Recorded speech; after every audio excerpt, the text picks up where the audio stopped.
call it a night. Your quiet corner of calm where you can find a moment of peace and relaxation. Welcome back to Call It a Night, your sanctuary for stories and meditative journeys that bring peace to your evenings. Tonight we will guide you through exploration of history and spirituality. Before we begin, if you enjoy our content, consider subscribing to stay updated with our soothing stories and meditations. Now, please take a moment to adjust the volume to a comfortable level and find a cozy spot to relax, whether you're nestled in bed, lounging on a couch, or seated in a favorite chair. Tonight, we'll be delving into the origins of faith in God, a feeling that has inspired sacred texts, beautiful art, and even conflicts throughout history. We'll explore how this belief has shaped human experience and ponder some intriguing questions. Has faith always been a part of human life? What stories and rituals have accompanied this belief? From the mystique of totemism to ancient myths, join us on this fascinating journey through time. Now let's prepare ourselves with a short meditation. Close your eyes and take a deep breath in. As you exhale, let go of the day's stresses. Imagine a serene landscape, perhaps a quiet forest at dusk or a tranquil seaside at dawn. Feel the calmness of this place envelop you. As you breathe in, picture the cool, fresh air filling your lungs, bringing clarity and peace. As you breathe out, release any tension, allowing your body to sink deeper into relaxation. In this state of calm, let your mind be open, ready to absorb the stories and wisdom of the past. Breathe in calm, breathe out stress. Continue to breathe deeply, feeling a sense of lightness and tranquility wash over you. Hold on to this feeling as we begin our journey into the roots of faith. Sweet dreams and enjoy the journey. It is impossible to imagine the history of the world without the history of religion. This is an essential part of human life, and it has been around for a long time. We don't know exactly when religion began, but we can discuss its origins in more detail. Religion is a complex and fascinating topic. There are many different theories about its origin, and we can't be sure which one is correct. However, each theory offers a unique perspective on the past. They tell us a lot about the people and societies that created them, as well as the times in which they lived. Despite our lack of certainty, it's still interesting to think about the origins of religion. It's a topic that continues to inspire discussion and debate. Well, it's always good when anyone can choose the option that seems most convincing to them. So, let's go back to the old days. It's not clear which ones have faith in supernatural forces at the heart of any religion and whether faith has always accompanied people. Probably almost everyone has read such an explanation, going back to Engels, that religion arose from man's fear of nature in school or in a book or textbook. Primitive people were very afraid of many things, of course. They did not know what lightning was, or what thunder was, or what kind of animals lived in the forest. So, they came up with the idea of many gods. This was a convenient explanation for a time when people prayed for progress, and they were practically creating a new god out of it. Primitive people are simply not as intelligent as we are, so they did not understand anything and explained everything with strange and fantastic images. An ethnographer once said that it is reasonable to think this was created by people who lived somewhere else, not in jungles or deserts. Modern man does not really understand everything either. He may know about electricity, but he does not know what the noise in the woods is or if it's a branch or someone walking. Nothing is clear, it's all unfamiliar and scary.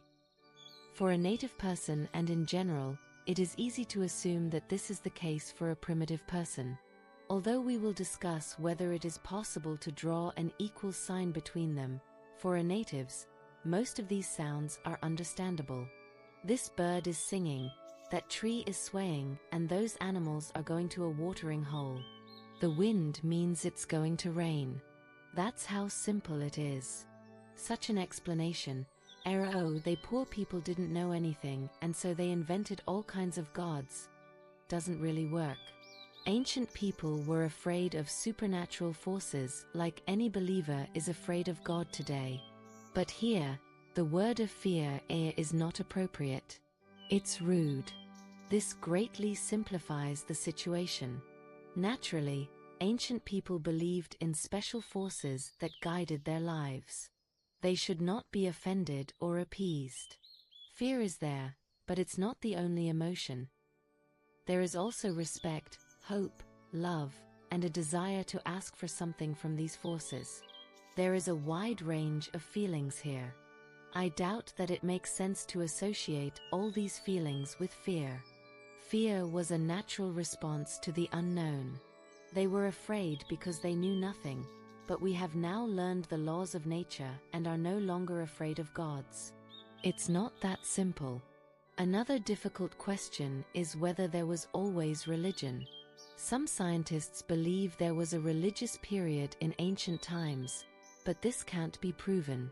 The earliest people didn't have any knowledge of religion or worship higher beings. It's a complex issue because we can't verify it. We can say with some confidence that they didn't know any religion or that they do know religion, but how can we prove it? There are no sacred texts or rituals left from that time, so we have to rely on archaeological evidence. But there are at least two issues here. First, archaeological discoveries are what people have discovered. Or rather, it can't be, but surely there are things that haven't yet been discovered or have been destroyed throughout humanity's history, or some ancient artifacts stored under modern cities today. What could these findings tell us about the past? We may never know, but I believe that the power of history will reveal the truth in 10, 100, or even 200 years from now. 200 years ago, people were still trying to imagine what life was like for primitive people. The discovery of the first caves with paintings caused a stir, and the unlucky Southwold who discovered the Altamira cave was accused of fraud. He went to Paris to see the Impressionists and even hired an artist to help him create some drawings in his cave. It's hard to imagine that 150 years ago, people didn't know that primitive people had created those strange images in the caves. Over the last 100 to 150 years, our understanding of human history has expanded rapidly. We now know that humanity has been around for much longer than we previously thought. That's what the biblical story says. No more than 7,000 years existed. However, recent findings have pushed this back. It turns out that ancient humans existed as early as 20,000 years ago, then 50,000 and 100,000.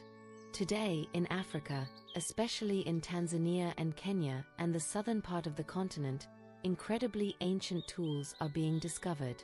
These tools indicate that humans or creatures lived there, like in Kenya, near Lake Turkana. Amazing finds are being made there. It seems that they had tools 2 million and 3 million years ago. Now, it seems that pebbles were even found 4 million years ago. How much further back can we go in time? And most importantly, how much do we really know about them? We clearly don't know enough. And there were also finds from those who lived in Africa 4 to 3.5 million years ago. But of course, not all of them. And so, we can proceed based on what we find and what archaeologists have found, but we must always remember that our knowledge based on archaeology will always be incomplete. Firstly, it is convenient to find parallels between primitive and modern people. In almost any book about primitive societies, it is a convenient way to learn about primitive people by drawing parallels with modern, or let's say pre-state societies. People living in a tribal system before the state was established. Of course, there are fewer people living in the world who lead a very archaic lifestyle. However, there are still some groups of people in Africa,